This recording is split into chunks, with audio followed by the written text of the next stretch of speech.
జయ శ్రీమన్నారాయణ.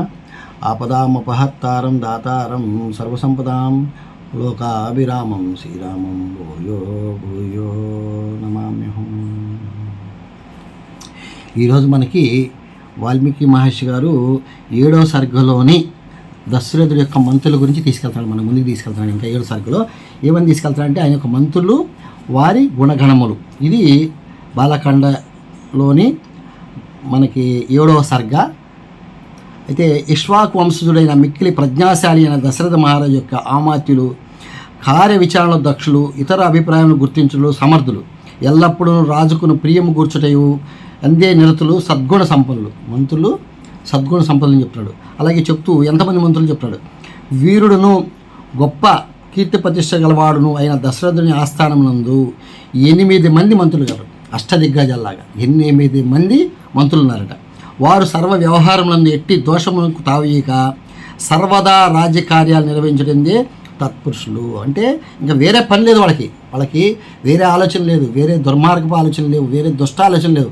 రాజ్యానికి రాజుకి విధేయతగా ఉండి రాజ్యంలో అన్ని విషయాలు తెలుసుకుంటూ రాజ్యాన్ని సుభిక్షంగా నడిపిస్తానికి మంత్రులు కూడా ముఖ్య కారణం అవుతారు. ఎప్పుడైతే మంత్రులు మంచివాళ్ళు అవుతారో ఆ దేశ నాయకుడు కూడా గొప్పవాడు అవుతాడు. ఎందుకంటే వీళ్ళందరికీ ద్వారా తెలుస్తాయి రాజుకి ఎక్కడెక్కడ ఏ ఇబ్బందులు ఉన్నాయి. అలాంటి గొప్ప మంత్రులు అని చెప్తున్నాడు. చెప్తూ వీళ్ళలో వచ్చేసరికి వీళ్ళ పేర్లు చెప్తున్నాడు మనకి. దృష్టి, జయంతుడు, విజయుడు, సిద్ధార్థుడు, అర్ధసాధకుడు, అశోకుడు, మంత్రపాలుడు, సుమంత్రుడు అను 8 మంది మంత్రులు. వీళ్ళందరిలో మనకి ఎక్కువ పేరు వచ్చేది సుమంత్రుడికి. ఎందుకంటే కొంతమందిలో వీళ్ళల్లో కూడా అంతరంగిక మంత్రులు ఉంటాడు. ఎందుకంటే వీళ్ళందరిలో కూడా ఇంకా దగ్గర వాళ్ళని ఎందుకు ఉంచుకుంటారంటే ఇంకా మంత్రుల్లో ఎవరన్నా, ఎందుకంటే రాజు అనేవాడు చాలా జాగ్రత్తగా, ఒక దేశానికి పాలించే వాళ్ళు చాలా జాగ్రత్తగా ఉంటారు. ఎందుకంటే ఈ మంత్రుల్లో ఇంకేమన్నా మోసాలు ఉన్నాయా అని తెలుసుకోవడానికి ఒకరిని సొంతగా తన ఇంట్లో మనిషిలాగా భావించుకుంటారు. అలాంటి వాడే సుమంత్రుడు.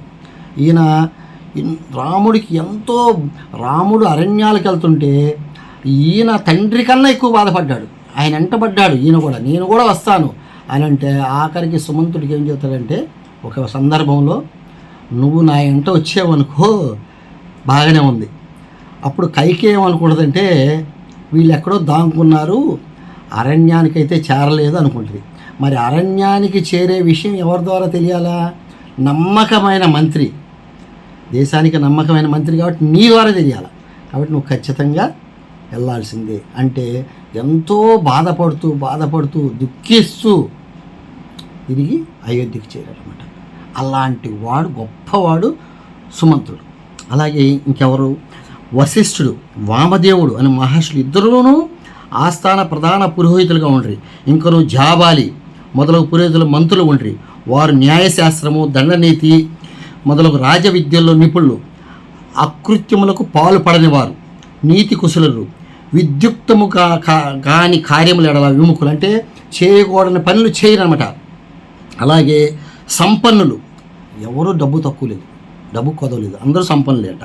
మిక్కిలి ప్రజ్ఞావంతులు, రాజనీతిని ఎరిగిన వారు, తిరుగులేని పరాక్రమం గలవారు, మంత్రాంగములందు ఖ్యాతినెక్కిన వారు, రాజకార్యములందు ఎటువంటి ఏమరపాటు లేనివారు, అలాగే ఈ తిరుగులేని ఇంకా త్రికరణ శుద్ధి కలవారు. చూడండి ఎంత విధంగా త్రికరణ శుద్ధి కూడా, అంటే మనసా వాచ కర్మణ కూడా వాళ్ళు పాపాలు చేయరన్నమాట.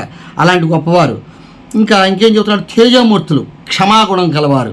చూడండి, మంత్రులు ఇంత బాగుంటే ఇంకా దేశానికి ఇబ్బంది ఏముంటుంది. క్షమాగుణం గలవారు, కీర్తి ప్రతిష్టలు గలవారు, అలాగే చిరునవ్వుతో ముందుగా మాట్లాడువారు. చూడు, మంత్రులైనా కూడా ముందుగా పలకరిస్తారంట. కోపము వలన కానీ, కోరిక వలన కానీ, స్వార్థ చింతన వల్ల కానీ అసత్యం వడగట్టిన వారు. అసత్యం అనేదే మాట్లాడు. ఎందుకంటే మనం ముందే చెప్పుకున్నాం ఏమని, సత్యసంధులందరూ కూడా సత్యమునే మాట్లాడతారని చెప్పుకున్నాం.